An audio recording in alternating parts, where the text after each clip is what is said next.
if you are planning a hair transplant for yourself, your family members, or your friends. Never do these 5 mistakes before hair transplant. Hi, I am Dr. Satya Saraswat, gold medalist plastic and cosmetic surgeon, a member of ISHRS and American Board of Hair Restoration Surgery. Please keep on watching this video till the end because a very important point will come towards the end, and as you must have seen in the recent news, a lot of mishaps are happening in hair transplant or after that. So if you like this content, please do subscribe to our channel also if you want to watch such videos regarding the hair transplant and hair loss treatments.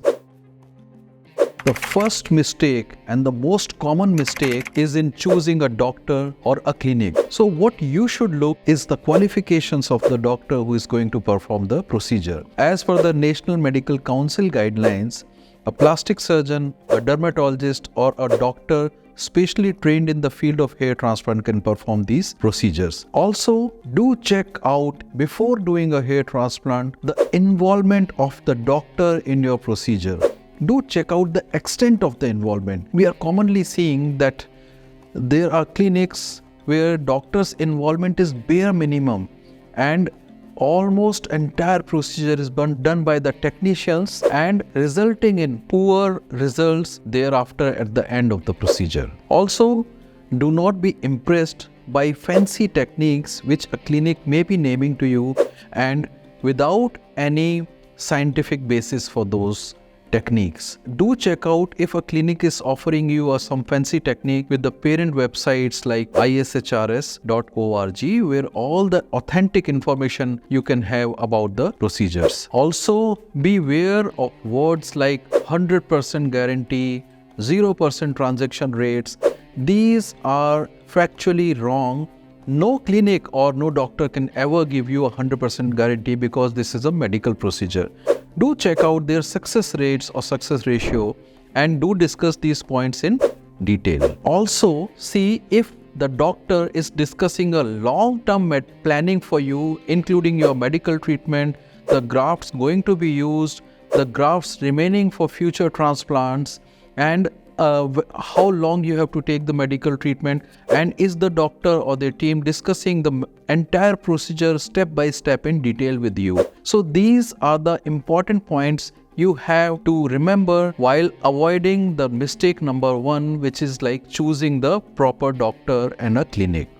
Do like this video if you like the points and the contents till now. The second common mistake done by people before a hair transplant is choosing the cheapest hair transplant clinic. If a person is offering you very cheap hair transplant or the clinic, then definitely there is some compromise in the quality somewhere. It's a big procedure, teamwork is there, a lot of consumables are used. So if a clinic is offering you very cheap hair transplant, be always wary of that. Never fall for this trap, and it's a very common mistake we are seeing nowadays in patients who are coming for repair hair transplant. They got the procedure done somewhere and now they are coming to us. So recently in our OPD, we had a patient who had consulted us around 1 year back, and then he came for a follow-up. He got a procedure done in a very cheap place, but unfortunately there was no doctor there, and post-procedure when he went to that place again, there was nobody to guide him about the medicines he has to take. There was a receptionist sitting over there, and that receptionist just googled the medicines he has to take. So he was in a fix. Then he came again to us and asked for our assistance. So beware of such things like a cheap hair transplant.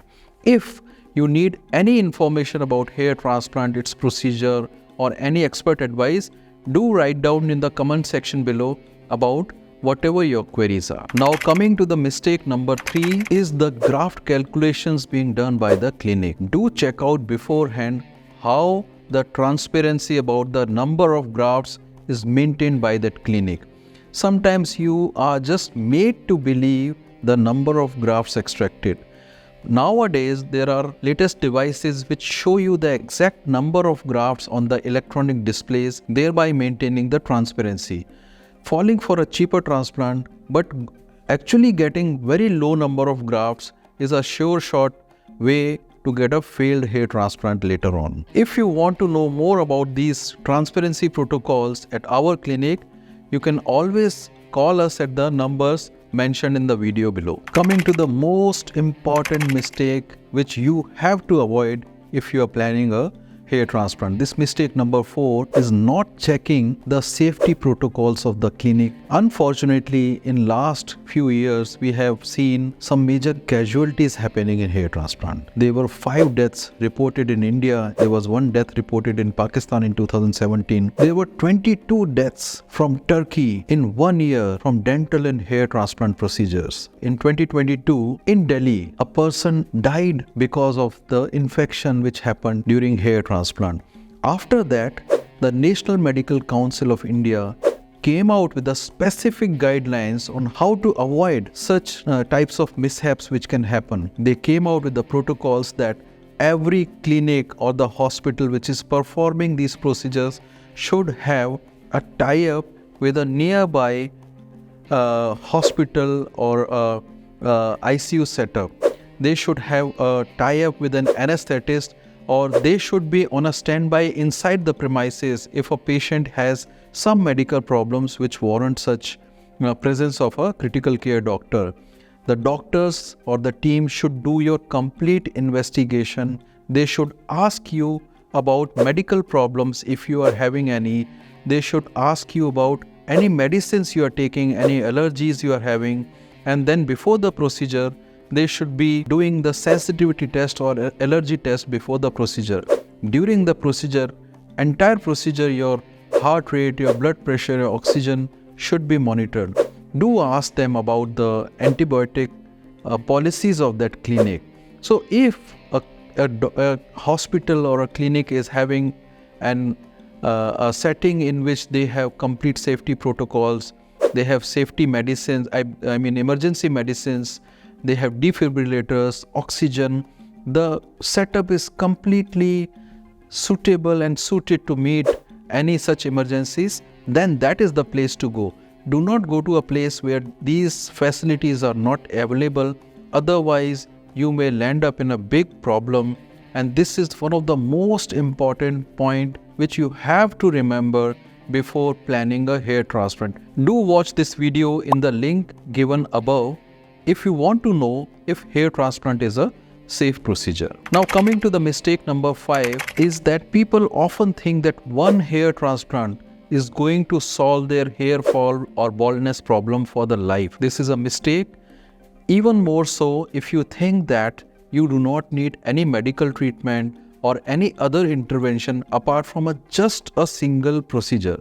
This is a common misconception or a mistake which people have. If you have a hair fall or hair loss of grade 3 till mid-scalp and you have a very strong family history of hair fall going towards the back or the mid-scalp or the crown, and there is a thinning, obvious thinning, then you may need another sitting of hair transplant later on when these areas become totally bald. Also, to prevent this further progression of male pattern baldness, you should be open to taking medical treatments which you should discuss with your doctor beforehand. Do share and subscribe to our channel if you like this content and if you want to see more such videos being made by us. Do you want to know if hair transplant is a permanent solution? Then watch the video on the left. And if you want to know the cost of hair transplant and the factors deciding that, do watch the video on your right.